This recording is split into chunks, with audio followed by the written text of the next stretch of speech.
শিক্ষামন্ত্রীর গাড়িতে চাপা পড়ল এক ছাত্র। যাদবপুর কলেজ প্রাঙ্গণে চাঞ্চল্যকর ঘটনা। এটা কি নিছকই দুর্ঘটনা, নাকি এর পিছনে আছে রাজনৈতিক ষড়যন্ত্র?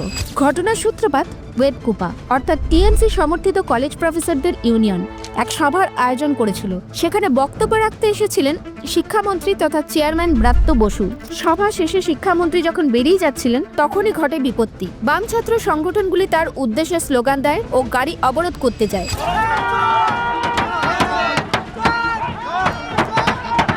এই সময় গাড়ি আচমকা গতি বাড়ায় আর সামনে থাকা ছাত্র ইন্দ্রানুজ রায়ের গায়ের ওপর দিয়ে চলে যায়।